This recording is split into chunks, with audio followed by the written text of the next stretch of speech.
एक birthday party में Cooper नाम का एक एक्टर अपनी बेटी के साथ आया था कि तभी अचानक उनके शहर में एक न्यूक्लियर बॉम्ब गिरता है, जिसकी वजह से वहाँ पर अफरा तफरी मच जाती है। उस दौरान कूपर अपनी बेटी को लेकर वहाँ से भागने लगता है, पर तभी शहर में कई और न्यूक्लियर बम गिराए जाते हैं, जिससे पूरी दुनिया तहस नहस हो जाती है। इसके बाद कहानी 219 साल आगे एक कब्रिस्तान में कूपर की कब्र पर आती है, जिसे चिंटू मुर्गी चोर अपने दो साथियों के साथ आकर खोलता है और अचानक कूपर उस कब्र में से जिंदा बाहर आ जाता है। मगर कैसे? दरअसल कूपर 200 साल पहले रेडिएशन की चपेट में आकर अमर हो गया था और उसके जैसे और भी काफी सारे लोग थे जिन्हें गूल कहा जाता है। खैर भी कूपर के जागने पर चिंटू मुर्गी चोर उसे एक साइंटिस्ट के बारे में बताता है, जिसको पकड़ने के लिए कई लोगों ने काफी बड़े बड़े इनाम रखे हुए थे और चिंटू मुर्गी चोर चाहता था कि कूपर साइंटिस्ट को पकड़ने में उसकी मदद करे। लेकिन इनाम के बारे में सुनकर कूपर चिंटू मुर्गी चोर और उसके साथियों को जान से मार देता है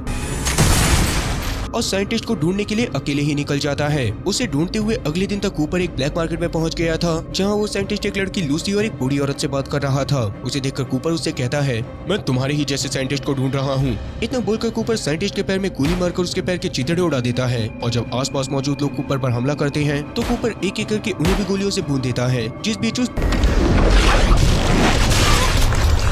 बूढ़ी औरत के पैर पर भी गोली लग जाती है। ये देखकर साइंटिस्ट का कुत्ता भी कूपर के ऊपर हमला करता है, पर कूपर उसको भी घायल करके मरने के लिए छोड़ देता है। इसके बाद कूपर ने लूसी की तरफ भी गोली चला दी थी, मगर गोली के लूसी तक पहुंचने से पहले ही वहां पर मैक्स नाम का एक आदमी अपने आयरन मैन जैसे वॉर रोबोट को पहनकर आ जाता है और सही समय पर लूसी को बचा लेता है। इसके बाद लूसी तो बूढ़ी औरत के साथ साइंटिस्ट को उठाकर बूढ़ी औरत की दुकान में आ गई थी और मैक्स बाहर कूपर से लड़ाई करने लग गया था। दुकान के अंदर वो बूढ़ी औरत एक लोहे के पैर को साइंटिस्ट के पैर में लगाकर लूसी से साइंटिस्ट को सेफली इस गाँव से बाहर लेकर जाने को कहती है, जिस पर शुरू में तो लूसी नहीं मानती, क्योंकि लूसी ली नाम की एक औरत को ढूंढते हुए आई थी, जिसने उसके पिता को किडनैप कर लिया था। इस पर बूढ़ी औरत उसको बताती है कि ली खुद भी उन लोगों में से एक है जिन्होंने साइंटिस्ट को पकड़ने वाले के लिए इनाम रखा है, इसलिए अगर लूसी साइंटिस्ट को ली के पास पहुंचा देती है तो ली उसके पिता को छोड़ देगी। ये सुनकर लूसी साइंटिस्ट को वहाँ पर से निकालने के लिए मान जाती है और बूढ़ी औरत से ली की लोकेशन को लेकर साइंटिस्ट के साथ वहाँ पर जाने लग जाती है। बाहर मैक्स और कूपर अभी भी लड़ रहे थे, लेकिन किसी वजह से मैक्स वो रोबोट को सही से इस्तेमाल नहीं कर पा रहा होता, जो देखकर पहले तो कूपर उसका मजाक बनाता है और बाद में सूट के एक पाइप को काट देता है। इससे मैक्स अब वॉर रोबोट को कंट्रोल नहीं कर पाता और जैसे तैसे टस को ऑन करके वहाँ से थोड़ी ही दूर एक जंगल में जाकर क्रैश कर जाता है।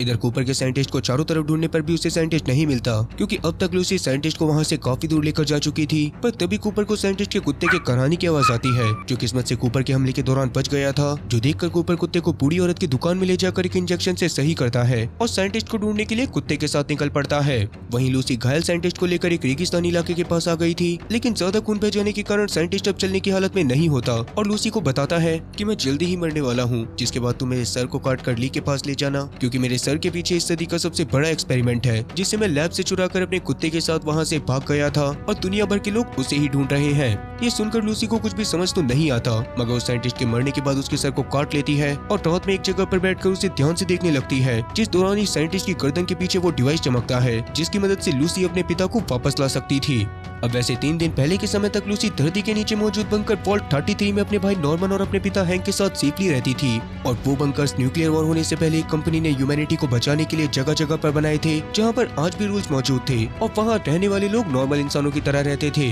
जबकि धरती के सरफेस पर रहने वाले लोगों के शरीर में रेडिएशन ज्यादा होता था और भुखमरी के कारण वो किसी को जान से मारने से पहले एक बार भी नहीं सोचते थे। खैर उस दिन लूसी की शादी वॉल्ट 32 के एक लड़के मॉन्टी से होने वाली थी। तब लूसी का पिता हैंक, जो वॉल्ट 33 का हेड भी था, वो वॉल्ट 32 की हेड ली और उनके लोगों का स्वागत करता है और शादी होने के बाद लूसी मॉन्टी के साथ अपनी पहली रात मनाने के लिए अपने ही वॉल्ट के एक रूम में चली जाती है। वहाँ दोनों चिपक चिपक कर एक दूसरे को अपनी सांसों की बदबू सूंघाना शुरू कर देते हैं, जिसके थोड़ी देर बाद आधी रात में लूसी की आंख खुलने पर उसे मॉन्टी जगा हुआ दिखाई देता है और उस समय मॉन्टी के शरीर से काफी ज्यादा रेडिएशन निकल रहा था। दरअसल मॉन्टी और उसके सारे साथी ऊपर की दुनिया से नीचे आए थे, जिन्होंने वॉल्ट 32 के भी सभी लोगों को मार दिया था और अब वो वॉल्ट 33 के लोगों को बुरी तरह से मारने लग गए थे। तो मॉन्टी लूसी के पेट में भी एक खंजर घुसा देता है, जिस दौरान लूसी भी उसके चेहरे पर वार करके उसके चेहरे को काट देती है और तुरंत ही एक हीलिंग इंजेक्शन खुद के लगाकर अपने रूम से बाहर जाती है। बाहर मॉन्टी के लोगों ने कत्लेआम मचाया हुआ था, चारों तरफ बस वॉल्ट के लोगों की लाशें पड़ी हुई थी, जो देखकर लूसी की सिट्टी पिट्टी गुल हो जाती है। तभी पीछे से मॉन्टी वापस से लूसी को मारने के लिए आता है, लेकिन इस बार हैंक बीच में आकर लूसी को बचाकर मॉन्टी को ही मार देता है। पर अब तक ली और उसके काफी सारे साथियों ने हैंक के वॉल्ट के कई लोगों को बंदी बना लिया था।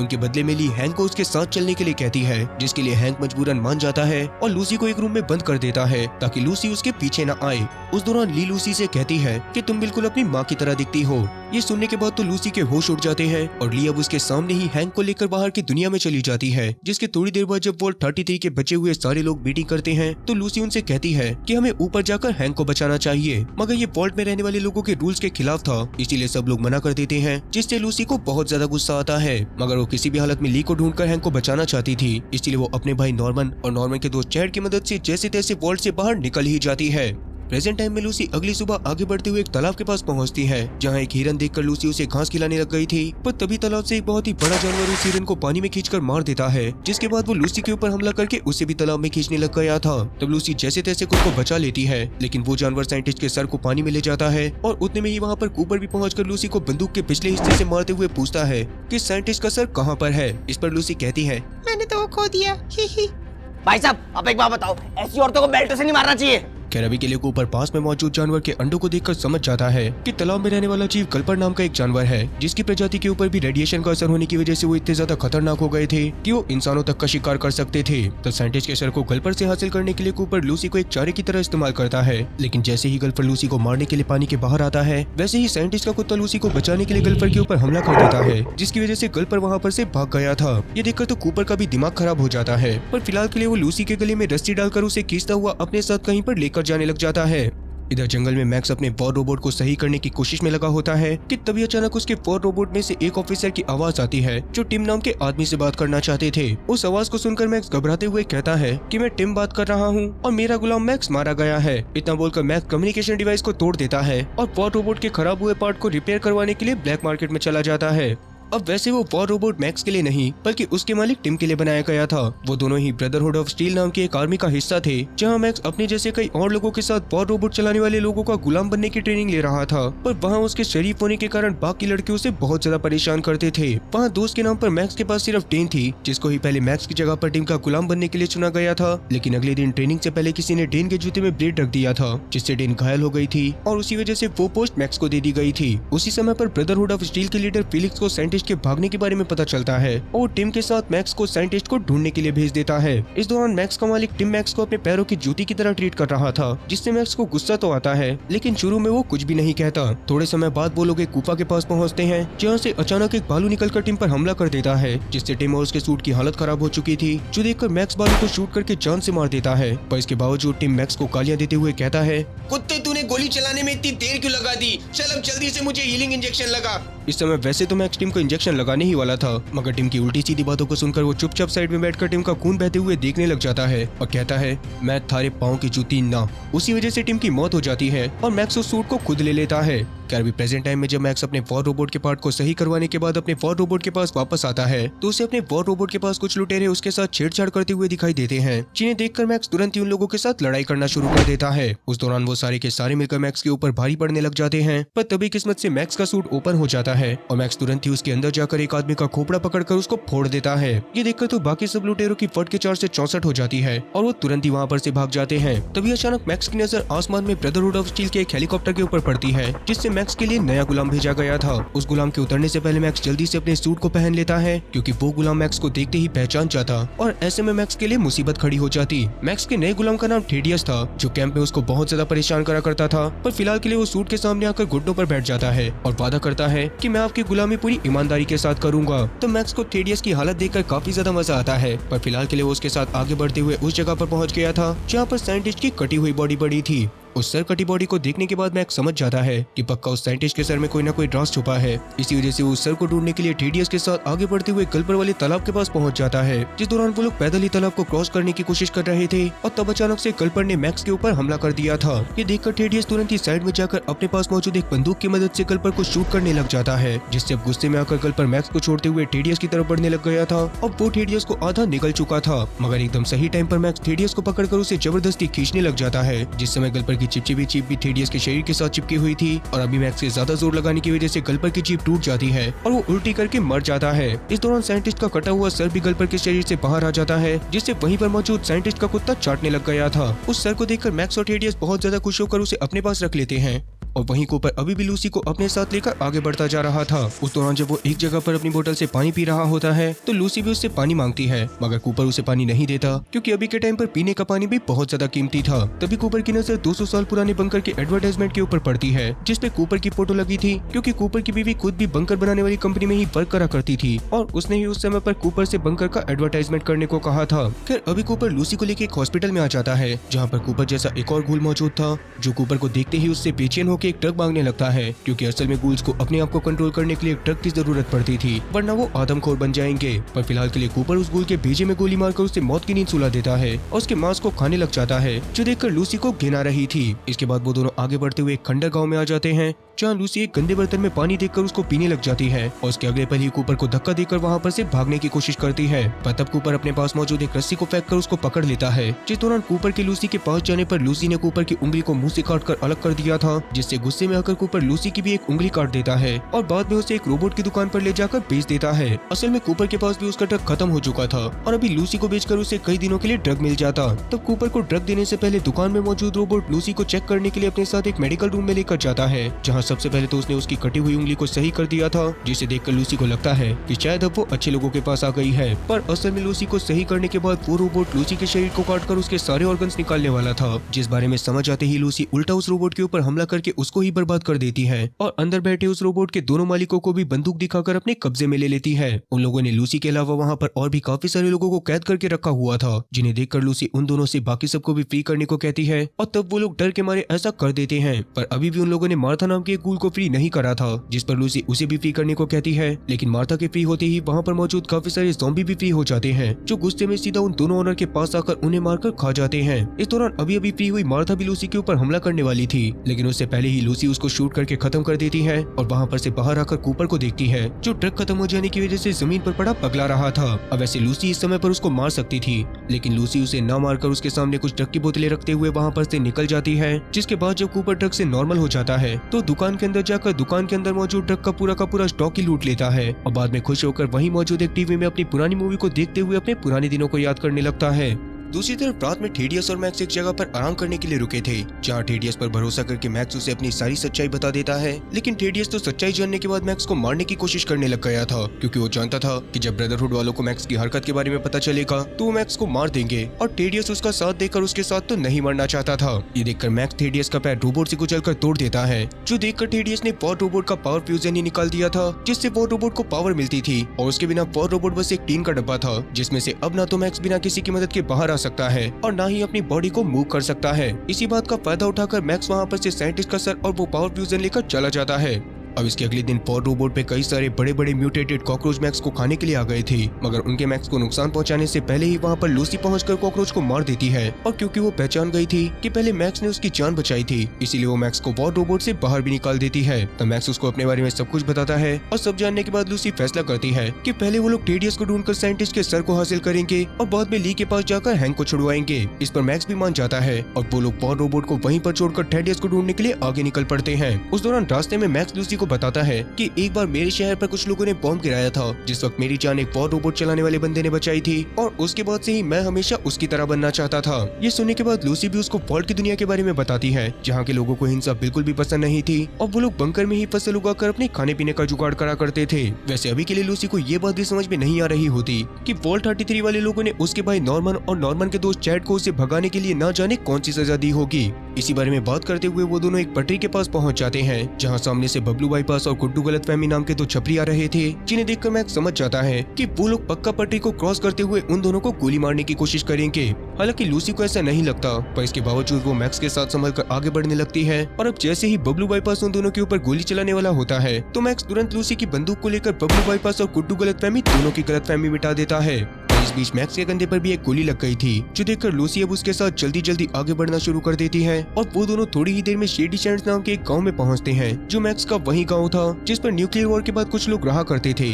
मगर मैक्स के बचपन में वहां पर बॉम्ब को गिराकर सब कुछ तबाह कर दिया गया था। अभी बीती बातों को याद करके मैक्स थोड़ा सा उदास हो जाता है, पर फिलहाल उसके गोली लगे घाव को देखकर लूसी उसको अपने साथ एक हॉस्पिटल में लेकर जाती है, जहाँ पर से शायद उन्हें जरूरत की दवाइयाँ मिल सकती थी। पर वहाँ पर दवाइयाँ ढूंढते हुए मैक्स और लूसी अचानक से हॉस्पिटल की जमीन के नीचे घुस जाते हैं जिसके थोड़ी देर बाद उन लोगों को होश में आने पर पता चलता है कि उस हॉस्पिटल के नीचे असल में वॉल्ट 4 था और हॉस्पिटल में आने वाले जरूरतमंद लोगों को वॉल्ट 4 के लोग वॉल्ट 4 में बुला लिया करते थे। तब वॉल्ट 4 के लोग मैक्स का इलाज करके उसके शरीर के अंदर से गोली को निकाल देते हैं और उसकी पट्टी भी कर दी जाती है। अभी मैक्स तो नीचे मौजूद चीजों को देखकर काफी ज्यादा हैरान था, क्योंकि एक तो वॉल्ट्स में सारी फैसिलिटीज अवेलेबल थी और वहाँ के लोग सच में एक दूसरे की बहुत ज्यादा मदद करते थे। तो वहाँ पर बर्डी नाम की एक औरत आकर लूसी और मैक्स को ये भी बताती है कि उनकी एक्सप्लोरेशन टीम को बाहर मैक्स का वॉर रोबोट भी मिल गया है, जिसको वो लोग जल्दी ही लेकर आने वाले हैं। ये बात सुनने के बाद तो लूसी और मैक्स बहुत ज्यादा खुश हो जाते हैं, जिसके बाद वो लोग खाना खाने के लिए चले गए थे। जिस दौरान लूसी और मैक्स वॉल्ट नंबर 4 में ही मौजूद कई अजीब लोगों को भी देखते हैं जो अजीब तरह से म्यूटेटेड हो रखे थे। जैसे कि वहाँ के हेड बेंजामिन के चेहरे के बीचों बीच बस एक ही आंख थी और किसी के सर पर एक और नाक मौजूद थी और किसी की आंखें पूरी तरह से ब्लू थी। तब बेंजामिन उन दोनों के पास आकर उनसे कहता है कि आप लोग जब तक चाहो तब तक यहाँ पर रह सकते हो और यहाँ पर बस एक ही रूल है कि इस वॉल्ट के लेवल नंबर 12 पर जाना मना है। इस पर वो दोनों मान जाते हैं, लेकिन लूसी को समझ में नहीं आता कि आखिरकार लेवल 12 में क्या है, क्योंकि उसके वॉल्ट में तो ऐसी कोई भी जगह नहीं थी। इधर वॉल्ट नंबर 33 यानी कि लूसी के वॉल्ट में हैंक के बाद बेटी नाम की एक औरत को वहाँ का हेड बना दिया गया था, जिससे नॉर्मन और चैट बिल्कुल भी खुश नहीं होते, क्योंकि बेटी ने ली की टीम के पकड़े गए लोगों को प्यार से ट्रीट करने को कहा था और वो जल्दी ही उन लोगों को वॉल्ट के लोगों की तरह रहना सिखाकर वॉल्ट नंबर 33 के कुछ लोगों के साथ वॉल्ट नंबर 32 में भेजने वाली थी। और इसके अलावा सबसे दुखदायक बात तो ये थी कि उसने नॉर्मन और चैट को उनके अच्छे वक्त से निकालकर जेल में खाना पहुंचाने के काम पर लगा दिया था, क्योंकि उन लोगों ने लूसी को भगाने में मदद करी थी। इसी वजह से गुस्से में नॉर्मन इस बात को ग्रुप मीटिंग के दौरान उठाता भी है और उन सारे कैदियों के लिए सजाए मौत की मांग भी करता है, लेकिन बेटी इसके लिए बाकी सारे काउंसिल मेंबर के साथ ये बोलकर मना कर देती है कि तुम अकेले नहीं हो कि जिसने इस हमले के दौरान अपने किसी करीबी को खोया है। बेटी की ऐसी बातों को सुनकर नॉर्मन और ज्यादा गुस्से में आ जाता है और फैसला करता है कि वो किसी भी हालत में ये बात पता लगा कर रहेगा कि आखिरकार ली और उसके लोग वॉल्ट नंबर 32 में आई कैसे। इसके लिए वो अगले दिन चैट के साथ वॉल्ट नंबर 32 में जाकर वहाँ के हालात को देखता है, जहाँ की सारी फसल बर्बाद हो रखी थी और जो लोग ली के लोगों के द्वारा मारे गए थे उनकी लाशें वॉल्ट में इधर उधर सड़ रही थी। खैर नॉर्मन अभी के लिए सारी चीजों को इग्नोर करके वहाँ के कंप्यूटर को चेक करता है, जिसको चेक करने के बाद तो नॉर्मन के पूरी तरह से होश उड़ जाते हैं, क्योंकि कंप्यूटर के हिसाब से वॉल्ट 32 के गेट को अंदर से नहीं बल्कि ली के ही लोगों ने बाहर से खोला था। और सबसे ज्यादा हैरान कर देने वाली बात तो ये थी कि उस वॉल्ट को बाहर से खोलने के लिए जिस फिंगरप्रिंट का इस्तेमाल हुआ था वो नॉर्मन की माँ रोज का था, जबकि नॉर्मन की माँ तो नॉर्मन और लूसी के बचपन में ही मर चुकी है। खैर फिलहाल के लिए नॉर्मन ये सब जानकर अपने वॉल्ट में वापस आ जाता है और बाद में अपने वॉल्ट में ही थोड़ी सी और रिसर्च करने पर उसे एक और अजीब बात पता चलती है कि आज तक हैंक को मिलाकर उनके वॉल्ट में जितने भी हेड हुए थे वो सारे के सारे लोग कभी ना कभी वॉल्ट 31 में रहा करते थे, पर किसी न किसी वजह से वो उनके वॉल्ट 33 में आ गए थे। लेकिन वॉल्ट 31 के लोगों में ऐसा क्या है कि हर बार उन्हें ही हेड बनाया जाता है? यही सवाल अब नॉर्मन के दिमाग में घूमने लग जाता है। दूसरी तरफ कूपर अपनी मूवी को देखते देखते ही सो गया था, जिसके बाद उसकी आंख खुलने पर उसे अपने सामने कुछ पुलिस वाले दिखाई देते हैं जो कि उसे पकड़कर अपने साथ अपने चीफ के पास ले गए थे। और वो चीफ असल में कोई और नहीं बल्कि कूपर का ही 200 साल पुराना दोस्त सॉरेल होता है, जो कि खुद भी ना जाने किस वजह से बल्कि नॉर्मल इंसानों की तरह जिंदा था। अभी वो कूपर से बातें करते हुए उससे पूछता है कि क्या तुम अपनी बीवी वेब को अभी भी ढूंढ रहे हो? ये सुनकर कूपर अपनी कटी हुई उंगली को सिलते हुए उदास मन से सॉरेल से हाँ कहता है और उसे बताता भी है कि मेरे परिवार को ढूंढने का एकमात्र सहारा फिलहाल के लिए ली ही है, मगर क्यों इसके बारे में हमें जल्दी ही जानने को मिलेगा। खैर अभी के लिए सॉरेल कूपर को ली के पास जाने से मना करता है, क्योंकि फिलहाल के लिए ली बहुत ज्यादा खतरनाक और बहुत ज्यादा पावरफुल थी। लेकिन कूपर सॉरेल की बात को मानने से मना कर देता है, जिससे चिढ़कर सॉरेल के चमचे कूपर को उल्टा सीधा बोलने लग गए थे। पर अभी गुस्से में आकर कूपर गोली मारते हुए उन चमचों को वहीं पर ढेर कर देता है और सामने मौजूद एक बोर्ड पर लगे ली के पोस्टर को लेकर वहाँ पर से चला जाता है। इधर वॉल्ट नंबर 4 में अब तक बर्डी के लोग मैक्स के वॉर रोबोट को भी लेकर आ जाते हैं, जिससे मैक्स बहुत ज्यादा खुश होता है। अब वॉल्ट में मौजूद एक आदमी से पूछता है कि उन्हें वॉल्ट में इलेक्ट्रिसिटी कहाँ से मिलती है। इस पर वो आदमी मैक्स को वॉल्ट में ही मौजूद एक रूम में जाने के लिए कहता है और मैक्स को उस रूम में जाने के बाद बहुत सारे पावर फ्यूजन डिवाइसेस दिखाई देते हैं, जो बिल्कुल वैसे ही थे जैसा पावर फ्यूजन डिवाइस उसके वॉर रोबोट को चलाने में इस्तेमाल होता था। फिलहाल के लिए वो सारे के सारे डिवाइसेस एक साथ वर्क करते हुए वॉल्ट को पावर सप्लाई कर रहे थे, जिससे मैक्स खुश होते हुए फैसला करता है कि वो भी अपने वॉर रोबोट को चलाने के लिए वॉल्ट के लोगों से एक पावर फ्यूजन बनवाएगा। बाकी इसके अलावा अभी के लिए मैक्स को यहाँ पर बहुत ज्यादा अच्छा लगने लग गया था और वो हर चीज में काफी ज्यादा कंफर्टेबल भी फील कर रहा था। इवन वॉल्ट वाले लोग भी मैक्स को कंफर्टेबल फील करवाने का कोई भी मौका नहीं छोड़ रहे थे, क्योंकि वो इस बात को समझते थे कि बाहर की दुनिया में मैक्स ने बचपन से लेकर अब तक बहुत सारी मुसीबतों को झेला है, पर अभी वो लोग चाहते थे कि मैक्स और लूसी उन लोगों के साथ कंफर्टेबल होकर वॉल्ट में ही रुक जाएं। इसी वजह से वो मैक्स के रूम में उसके लिए बहुत सारी चॉकलेट्स भी रखते हैं, जिन्हें देखकर मैक्स को बहुत ज्यादा अच्छा लगता है।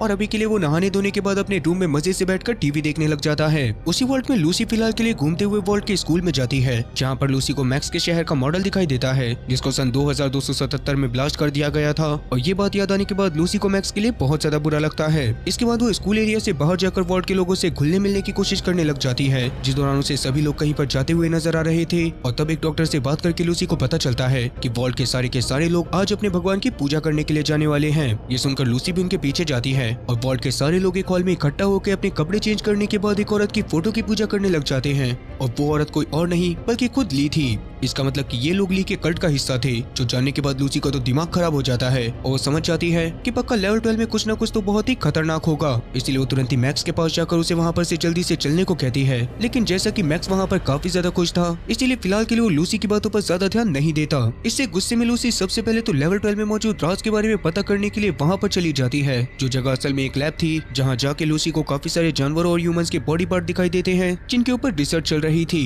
तभी लूसी की नजर पास रख के टीवी में उसी लैब की एक वीडियो के ऊपर भी पड़ती है, जिसमें कुछ मछलियां एक जिंदा औरत को खा रही थी। ये देखकर तो लूसी के रोंगटे खड़े हो जाते हैं और लैब में थोड़ा सा और आगे जाकर कुछ पॉट्स को देखती है, जिसमें अभी काफी सारे इंसान क्रायो स्लीप में थे। उतने में ही वहाँ पर एक डॉक्टर भी पहुंच गया था, जिसकी नजर लूसी के ऊपर पड़ते ही वो शोर मचा देता है और लूसी उससे बचने की कोशिश में उसके चेहरे के ऊपर एसिड फेंकते हुए वहाँ पर से भागने की कोशिश करती है। पर उतने में ही वहाँ पर बर्डी समेत बर्डी के 2 साथी आकर लूसी को पकड़कर अपने साथ सजा देने के लिए जाने लग जाते हैं, क्योंकि उन लोगों ने पहले ही लूसी को लेवल 12 में जाने से साफ मना करा था। तब जेल में डालने पर सबसे पहले तो बेंजामिन लूसी के पास आकर उसको समझाता है कि जैसा वो समझ रही है वैसा कुछ भी नहीं है। असल में वॉल्ट को बनाए जाने के दौरान ये चीज पहले ही डिसाइड हो चुकी थी कि कुछ वॉल्ट सिर्फ इसी तरह के एक्सपेरिमेंट करने के लिए बनाए जाएंगे ताकि इंसानों को आगे चलकर और ज्यादा ताकतवर करा जा सके, पर इसके बारे में सभी लोगों को पता नहीं होगा। और क्योंकि अब लूसी को इस बारे में पता चल चुका था, इसलिए उसे इस वॉल्ट की सबसे खतरनाक सजा दी जाने वाली थी, जिसके लिए 2 गार्ड उसे पकड़कर अपने साथ उसी हॉल में लेकर जाने लग जाते हैं, जिस दौरान मैक्स की नजर भी उन लोगों के ऊपर पड़ जाती है। और अभी के लिए वो लूसी को मुसीबत में देखकर तुरंत ही पावर फ्यूजन डिवाइसेस वाले रूम में जाता है और वहाँ पर से एक पावर फ्यूजन डिवाइस को निकालकर अपने वॉर रोबोट को चालू करता हुआ सीधा हॉल में पहुंच जाता है। वहाँ पर बेंजामिन भी एक तलवार को लेकर लूसी के सामने खड़ा था और उसने तलवार की मदद से अचानक से लूसी की रस्सियां काट दी थी, क्योंकि असल में इस वॉल्ट की सबसे बड़ी सजा यही थी कि गुनहगार को इस वॉल्ट को छोड़कर ऊपर की दुनिया में जाना पड़ेगा। लूसी के हिसाब से तो ये एकदम नॉर्मल सजा होती है, लेकिन मैक्स को अभी ये सारी बातें सुनाई नहीं देती और वो तुरंत ही वहाँ पर मौजूद सभी लोगों को बहुत ही बुरी तरह से मारना शुरू कर देता है। तब जैसे तैसे लूसी उसको शांत करवाने के बाद सभी चीजों के बारे में बताती है, जो जानने के बाद मैक्स शांत होकर सभी लोगों से माफी मांगने के बाद लूसी को खुद ही वॉल्ट 4 से बाहर लेकर चला जाता है। और जैसा कि वॉल्ट 4 के लोगों ने उनके साथ कोई ज्यादा बुरी चीज नहीं करी थी, इसलिए मैक्स अपने वॉर रोबोट से पावर फ्यूजन डिवाइस को निकालकर फिर से वॉल्ट में डाल देता है और लूसी के साथ टेडियस को ढूंढने के सफर को पैदल ही आगे बढ़ाता है, क्योंकि अब कहीं न कहीं मैक्स और लूसी दोनों ही एक दूसरे को पसंद भी करने लग गए थे। इधर टेडियस बेचारा अपने टूटे पैर को लेकर साइंटिस्ट के कुत्ते और साइंटिस्ट के सर के साथ आगे बढ़ता जा रहा था, पर जैसा कि अभी उसके पैर की हालत काफी ज्यादा बेकार थी, इसीलिए अभी उसे कुत्ते को संभालने में बहुत ज्यादा दिक्कत हो रही होती है और वो साइंटिस्ट के कुत्ते को एक दुकान के मेल बॉक्स में बंद करके आगे बढ़ जाता है। तब एक रेगिस्तानी इलाके में पहुंचने पर उसकी हालत देखकर एक आदमी उसके पास आकर कहता है, तारे पैर में क्या हो गया? क्या जो भी हुआ हो मैं तारे पैर को सही तो कर दूंगा,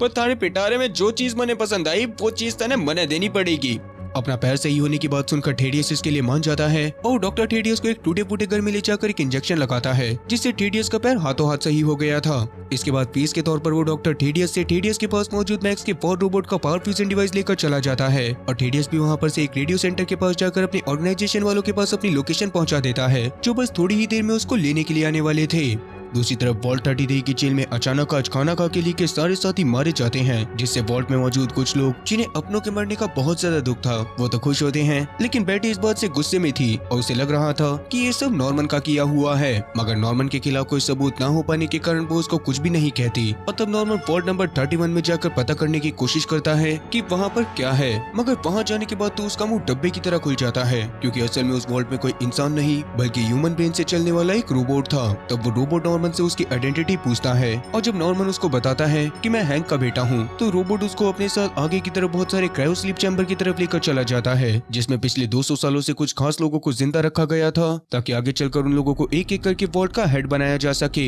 इसका मतलब कि हैंक खुद भी पिछले 200 सालों से जिंदा था। जो बात जानने के बाद नॉर्मन हैरान होते हुए वहाँ पर से जाने लग जाता है, लेकिन नॉर्मन को सच्चाई पता चल जाने की वजह से वो रोबोट उसको कहीं पर भी जाने नहीं दे सकता था, इसलिए वो नॉर्मन से हैंक के क्रायो स्लीप पॉड में जाकर लेटने को कहता है, जो सुनने के बाद तो नॉर्मन के और ज्यादा होश उड़ चुके थे। दूसरी तरफ कूपर आगे बढ़ते हुए उस मेल बॉक्स के पास पहुंच गया था जिसमें साइंटिस्ट का कुत्ता था और अभी उसकी आवाज को सुनकर कूपर उसे फ्री करवाकर अपने साथ ली के बेस की तरफ लेकर जाने लग जाता है। वहीं अब तक लूसी और मैक्स भी जैसे तैसे टीडीएस के पास पहुंच जाते हैं, जिन्हें देखकर टीडीएस उनकी तरफ काफी सारी गोलियां चलाता है, मगर दोनों के सामने होने के बावजूद भी टीडीएस की एक भी गोली उनमें से किसी को भी नहीं लगती। तब लूसी और मैक्स धीरे धीरे करके उसके पास जाना शुरू कर देते हैं, पर तभी टीडीएस का पैर उसके ही बनाए हुए एक टैप पर पड़ जाता है जिससे एक तीर उसकी गर्दन के आर पार हो गया था। लेकिन टीडीएस को दर्द का एहसास बिल्कुल भी नहीं हो रहा होता और अभी टीडीएस जैसे ही उस तीर को अपनी गर्दन से निकालता है तो उसके घाव अपने आप भर जाते हैं, क्योंकि दरअसल उस डॉक्टर ने टीडीएस को सही करने के चक्कर में उसे इंजेक्शन लगाकर गूल बना दिया था। ये बात जानने के बाद तो टीडीएस बहुत ज्यादा परेशान होते हुए तुरंत ही साइंटिस्ट का सर खुद ही मैक्स और लूसी को देते हुए वहाँ पर से भाग जाता है, क्योंकि जल्दी ही वहाँ पर ब्रदरहुड के लोग आने वाले थे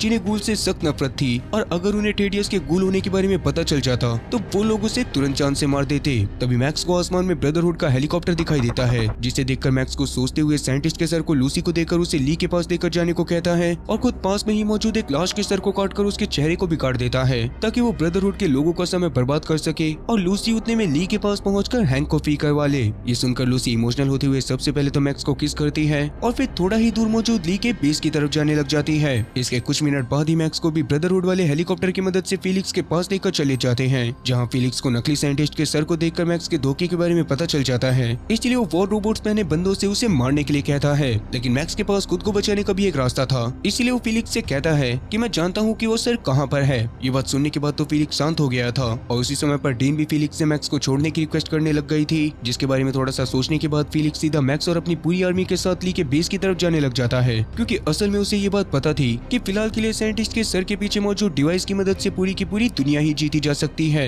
वहीं अब तक लूसी भी साइंटिस्ट के सर को लेकर ली के बेस तक आ गई थी, जिसके बाहर मौजूद ली के कुछ लोग उसे अपने साथ ली के पास अंदर लेकर चले जाते हैं, जहाँ ली डाइनिंग टेबल पर एक कटे फटे कूल के साथ बैठकर खाना खा रही थी और पास में ही मौजूद एक पिंजरे में हैंक भी कैद था। तब हैंक को देखने के बाद लूसी ली को साइंटिस्ट का सर देते हुए हैंक को फ्री करने को कहती है, जिस पर सबसे पहले तो ली साइंटिस्ट के सर के पीछे से एक डिवाइस को निकालकर एक शीशी में डाल लेती है, जो असल में अनलिमिटेड सोर्स ऑफ एनर्जी था, जिससे एक बारी में पूरी की पूरी दुनिया को हमेशा के लिए पावर दी जा सकती थी। उसको लेने के बाद ली हैंक को फ्री करवाने के लिए मान तो जाती है, लेकिन उससे पहले वो लूसी से पूछती है कि क्या तुम्हें हैंक की सच्चाई पता है। ये सुनकर तो हैंक लूसी से ली की बातों पर ध्यान न देने को कहने लग गया था, मगर लूसी किसी भी हालत में हैंक की सच्चाई और ली से ये बात जानना चाहती थी कि ली उसकी माँ को कैसे जानती है। तब ली लूसी को बता देती है कि उसके पिता पिछले 200 सालों से जिंदा हैं और शेडी सैंड्स यानी कि मैक्स के शहर का बर्बाद होने का कारण भी वही है। असल में रोज ली और हैंक कुछ सालों पहले वॉल्ट नंबर 33 में ही एक साथ रहा करते थे, जहाँ उन्हें लगता था कि बाहर की दुनिया पूरी तरह से खत्म हो रखी है, लेकिन रोज शुरू से चाहती थी कि बाहर की दुनिया सही हो जाए। और फिर एक दिन उसे पता चला कि बाहर की दुनिया में अभी भी एक शहर है जहाँ पर इंसान न्यूक्लियर वॉर के बाद से बसे हुए हैं।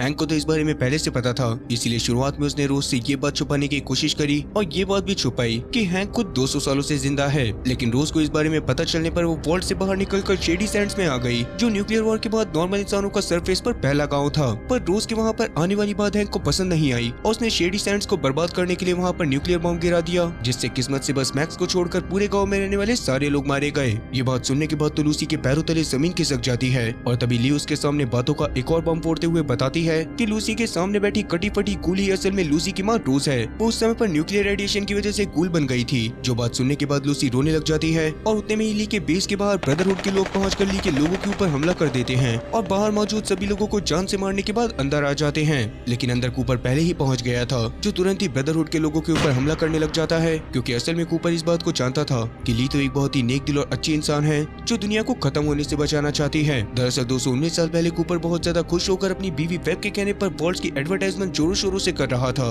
और कूपर के फेमस होने के कारण कूपर के कई सारे फैंस वॉल्ट्स में रहने के लिए पैसे भी दे चुके थे। लेकिन एक दिन कूपर को ली ने अपने पास मिलने के लिए बुलाया और बताया कि वेब की कंपनी का अभी से वॉल्ट बनाना काफी ज्यादा अजीब है और कहीं न कहीं वो लोग सच में चाहते हैं कि न्यूक्लियर वॉर हो जाए, क्योंकि उन लोगों ने अभी से ही पूरे के पूरे देश के अंदर जगह जगह पर वॉल्ट्स को बना लिया था, जिसको लोग सिर्फ न्यूक्लियर वॉर की वजह से खरीदते और अगर न्यूक्लियर वॉर नहीं होता तो कंपनी पूरी तरह से डूब जाती। अब उस समय पर कहीं न कहीं कूपर को ये बात सही तो लगती है, लेकिन वो वेब के ऊपर कोई गलत इल्जाम लगाकर अपने रिश्ते को खराब नहीं करना चाहता था, इसीलिए वो ली को इस बारे में थोड़ा सा खुलकर बताता है और ली उसे एक माइक्रोफोन देकर वेब के पास मौजूद हैंड डिवाइस के प्रोटोटाइप में लगाने को कहती है। और तब कूपर के ऐसा करने के बाद वो एक दिन वेब के ऑफिस में जाकर उसकी मीटिंग को सुनता है, जिसमें शहर के सबसे बड़े बड़े लोग बैठे हुए थे, जिनकी बातों से कूपर को पता चलता है कि वेब को इस बात का पहले से पता है कि किसी भी देश की सरकार कभी भी न्यूक्लियर वॉर तो नहीं करेगी, बस सच में अगर न्यूक्लियर वॉर नहीं होगी तो कंपनी को फायदा नहीं होगा। इसीलिए वेब ने अपनी कंपनी के साथ मिलकर खुद ही कई सारे न्यूक्लियर बम को बनाया हुआ था, जिन्हें वो जल्दी ही शहरों पर गिराना शुरू करने वाली थी। इससे लोग बंकर को खरीदते और उनकी कंपनी को फायदा होता और बाद में वो लोग उसी फायदे से पैसे की मदद से इंसानों को इमॉर्टल बनाने की कोशिश करने लग जाते।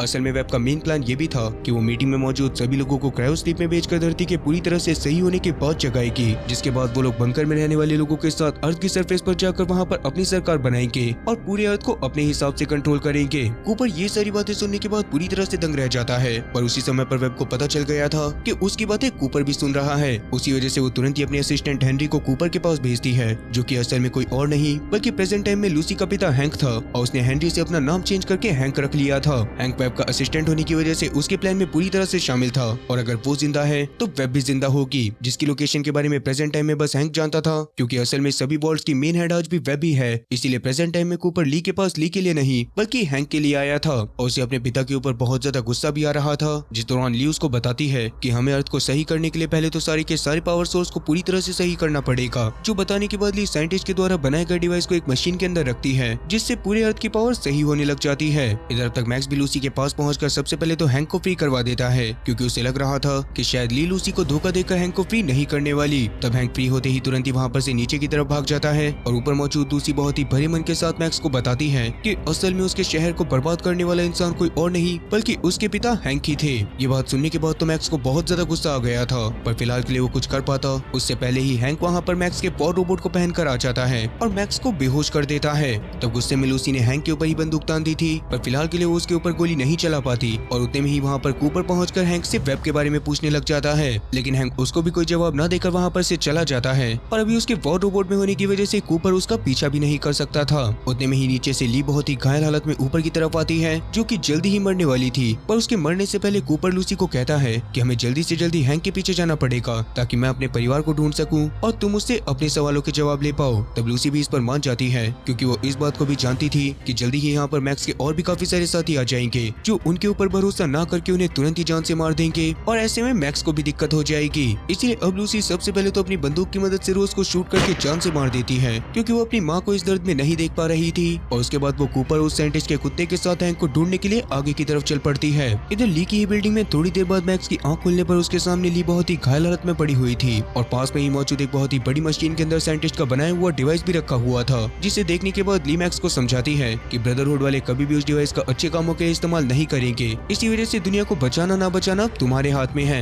इतना बोलकर वो भी परलोक से धर जाती है और मैक्स पूरी दुनिया में चल रही लाइट्स को देखने लग जाता है, जो कि अनलिमिटेड एनर्जी की वजह से जल रही थी। तभी वहाँ पर डेन अपने बाकी सारे साथियों के साथ पहुंचकर ली को मरा हुआ देखती है, जिसे देखने के बाद डेन को लगता है कि शायद उसे मैक्स ने मारा है। इसी वजह से वो सभी टीम वालों के सामने मैक्स का हाथ उठाकर उसे अपनी टीम का नया लीडर घोषित करती है, जिसके लिए बाकी सब भी मान गए थे और मैक्स ने भी अभी कोई सफाई नहीं दी थी। दूसरी तरफ हैंक एक बियर्ड इलाके में चलते हुए एक बहुत ही बड़े शहर के पास पहुंच जाता है, जिसको बाकी दुनिया से छुपाकर बहुत ही अच्छी फैसिलिटीज के साथ बनाया गया था और शायद वेब वहाँ पर बहुत ही अमीर अमीर लोगों के साथ रहा करती थी। अब वैसे अगर आप लोगों को अपनी लाइफ में पैसे या फिर परिवार में से कोई एक चीज चुननी हो तो आप लोग क्या चुनेंगे? कमेंट सेक्शन में इस बारे में जरूर बताना। अब वैसे क्या लूसी और कूपर यहाँ पर पहुँच पाएंगे? अब वैसे क्या कूपर यहाँ पर लूसी के साथ पहुँचकर अपने परिवार को ढूंढ पाएगा? और क्या लूसी हैंक से अपने सभी सवालों के जवाब ले पाएगी? और क्या वेब अभी सच में जिंदा होगी? और सबसे बड़ा सवाल कि अगर 200 साल से क्रायो स्लीप में सो रहे लोग एक साथ जग गए तो क्या होगा? माफ करना, इन सभी सवालों के जवाब मैं आपको इस सीरीज के सेकंड सीजन में दे पाऊंगा, क्योंकि इसका फर्स्ट सीजन यहीं पर खत्म होता है। बाकी इसका सेकंड सीजन फर्स्ट सीजन से भी ज्यादा मजेदार है, जो कि 4 फरवरी को पूरी तरह से रिलीज हो जाएगा। पर क्या मुझे इसके अगले पार्ट्स को लेकर आना चाहिए? मतलब कि क्या आप लोगों को इस सीरीज की कहानी पसंद आ रही है? कमेंट सेक्शन में इस बारे में जरूर बताना। बाकी मिलते हैं मेरे नेक्स्ट वीडियो में। क्या तब तक के लिए टाटा और गुड बाय।